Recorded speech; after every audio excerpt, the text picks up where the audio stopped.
Hello, welcome back to our study of Peninei Halacha, the teachings of Rav Eliezer Melamed Shlit.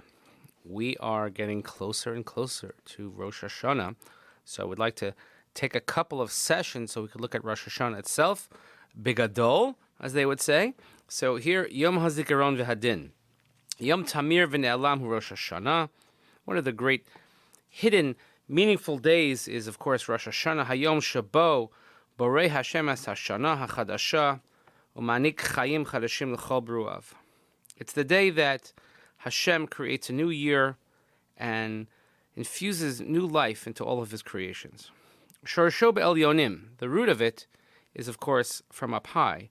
Me'eru l'zman u'l'makom, beyond time, beyond place. V'alkein inyanav nistarim, therefore there are many hidden items, hidden aspects. And misgalim kima kima, and they only get revealed piece by piece. Lachain, echad mishmosav hu keseh, or keseh, lashon kisu. We say bakeseh liyom chagenu, that one of the names is really hidden. Shehu chag hayachid shechal b'rosh chodesh, shebo halavana mechusa matchil hisgalos. So the Gemara Rosh Hashanah says, because this is the only holiday that falls on Rosh Chodesh, and that's the time when the moon is still covered and it's only beginning to appear. Habitu ha'maseh liyosa mechusa v'ne'elam hu b'kach shebepoel b'chol shana hisoer safek emasai huchal u'kedei latzeis mehasafek mekaymen oso b'meshech yamayim.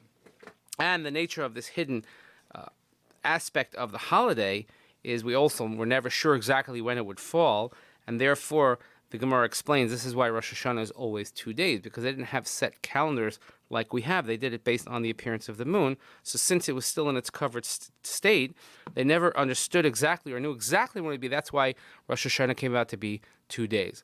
It's also, as I mentioned, it's the only holiday that falls on Rosh Chodesh. And one of the questions you can ask, it's a great trivia question, which is the only Rosh Chodesh which we don't say Hallel on. We actually don't say Hallel on Rosh Hashanah. K'mo b'shar ha'chagim, mitzvah lishbos Rosh Hashanah mimalachas avodah, u'lekadsho b'ksus nikiyah v'ma'achal v'mishteh. Like other holidays, Yom Tovim, so we have what's called an Easter Malacha. We are commanded to refrain from certain types of creative activities, and we have to sanctify the day with how we dress, with how we eat, how we drink. V'inyan ha'miuchad, shemitzvah la'asoso yom zikaron v'yom teruah. And particularly, we have to make this a day of remembrance and a day of teruah. Shne'emar, the pasuk says in Parashas Emor, "Vaydaber Hashem Moshe lemor, daber al bnei Yisrael lemor, b'chodesh hashvi'i be'echad lachodesh, yihyeh lachem shabason zichron teruah mikra kodesh. Kol malechas avodah lo sa'asu, v'hikraftem mishel Hashem." V'chein nemar, the pasuk also says in Parashas Pinchas, "Uvachodesh hashvi'i be'echad lachodesh, mikra kodesh yihyeh lachem, kol malechas avodah lo sa'asu, yom teruah yihyeh lachem." So we see explicitly in the psukim that deal with the holidays that this is a day of teruah, a day of remembrance, zichron teruah, and this is all reflected in the themes and in the prayer liturgy. B'tfilah v'kiddush, nikra Rosh Hashanah Yom HaZikaron. When we daven, so even though the holidays have different motifs and they may have different names to them, but one of the ways that you can always tell is by looking in the davening, looking in the benching, looking in the kiddush. So therefore, in davening and kiddush, when we say Rosh Hashanah, we refer to it as Yom HaZikaron. Mishum shebiyom zeh zochar Hashem es biruav ubarei lehem chayim chadashim l'shana haba'ah. Because it is on this day that Hashem remembers all of his creations. He creates for them new life for the coming year. Shekein zikaron etel Hashem hu pekida v'ha'anakas chayim. Because remembrance in terms of God speak means Hashem accounts for us and he gives us new life. Hu gedei shechasta lisapech l'ra al yidei harishayim sheismashu ba lahara. And so that we shouldn't have Hashem's chesed, Hashem's kindness, shouldn't be turned towards evil, because there are those that want to use the freedoms that we have for evil purposes. Kava Hashem shehashpas habracha tiye al pi ma'aseh hadam. We have it established, and Hashem established, that the flow of blessing should be based on the actions of man. Im yivchar batov, yizke b'sheva shel tova u'beracha. If a person chooses the path of goodness, then he will merit to have the flow of goodness and blessing. V'im chas v'shalom yivchar bara. But if a person chooses the path of evil, Yisma'et shefa hatov, umimela yirba hatzar v'haka'ev. Then if a person chooses an evil path, then the flow of blessing and goodness will be mitigated, it will minimize, and therefore all you'll be left with is pain and suffering. Nimtza im kain, Rosh Hashanah hu yom zikaron v'din. So therefore it comes out that Rosh Hashanah is a day of remembrance and a day of judgment. Shebo olim v'nizkarim l'fanav yisbarach kol ha'ma'asim hatovim v'hara'im shen'asu b'meshech hashana. Because on this day, it goes up in front of God and it's remembered all of our actions, good and bad, that we did throughout the year that just ended. V'hakadosh baruch hu yoshiv al kisei hadin u'mechashev es cheshbon olamo, and Hashem sits on his chair of judgment, on the judgment throne, as it were, and he calculates the calculation of his world. V'dan kol am v'am kechlal, and he judges each nation in general. V'chol adam v'adam kayachid, and each and every person individually. V'ikar hadin shel klal ha'olam toli ba'am Yisrael v'eretz Yisrael. And the main judgment for the whole world is also going to depend on the nation of Israel and on the land of Israel. She'Yisrael heim lev ha'olam, because Israel is considered the heart of the world. Amo shel Hashem, the nation of God. V'tikun ha'olam toli b'hem, and the repair of the world, not in the sense that it's used today, but in the way Rav Melamed always speaks of, is how we have to bring goodness into the world, is dependent on the Jewish people. Therefore,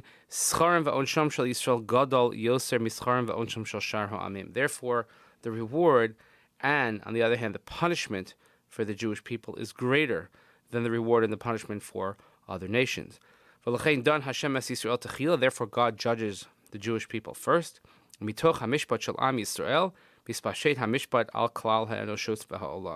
Gemara says, it's based on the Gemara in Rosh Hashanah and the Gemara in Tainus, that if Hashem judges the Jewish people first, and how that comes out, the outcome of that judgment will then affect and reflect on the other nations of the world.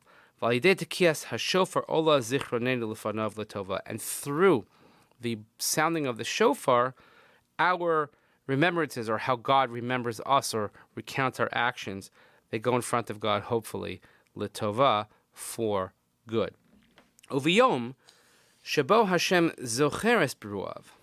And on the day that Hashem remembers His creations, gam anachnu tzrichim lisarer lizikaron hachashuv yesudi biyoser avureinu, zikaron ha'emuna b'Hashem borei ha'olam.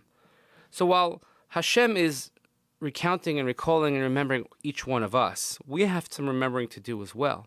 We have to remember our faith in Hashem, the creator of the world, ulekabel mitokach aleinu es ol malchuso, and to accept upon ourselves the yoke of His kingship.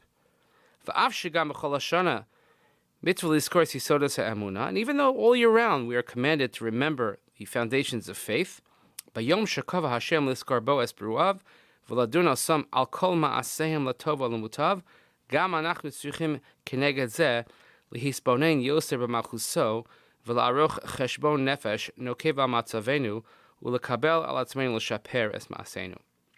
Even though we have this commandment all year round to have faith in God, but on this day specifically, on the day that Hashem remembers all of His creations for good or for other, we, correspondingly, we have to engage in serious reflection and introspection, especially as it pertains to the kingship of God, and to make a calculation about where we stand, what is our situation, and to also accept upon ourselves that we have to better our ways, and we have to become better human beings and better Jews. And that's why we were commanded to say a day of remembrance of Teruah. Shemitoch zikaron ha'amunah v'kabalas al machuso hinenu necharadim me'emas hadin v'golda ha'achrayos hamutelas al am Yisrael. That through the remembrance of faith, remembering the emunah and accepting the yoke of heaven and the kingship of God upon us, it should instill with us a certain fear, emas hadin, fear of judgment, and also recognizing the responsibility that it falls upon the nation of Israel. And that's the only way that we'll be remembered in front of HaKadosh Baruch Hu l'tova, for good. That hopefully we will be judged favorably, and of course it will add more bracha to the world. So there's a lot that we have to think about, certainly on the day of Rosh Hashanah, And even though we don't engage so much in beating our chest, so to speak, and thinking about sin, but what we do is we think of God as our king, our responsibilities to our maker, as God has his responsibilities, so to speak, and he accounts for all of his creations and hopefully grants us new and good life for the coming year. So this is just an introduction. Rosh Hashanah, we could spend a long time speaking about Rosh Hashanah, but we don't have that kind of time. But I just wanted to touch on a couple of very, very important notes from Rav Melamed. So I want to thank you all for listening, and I hope that your preparations for the Chag are going swimmingly and hopefully very, very well. Have a wonderful day, and we'll see you here next time.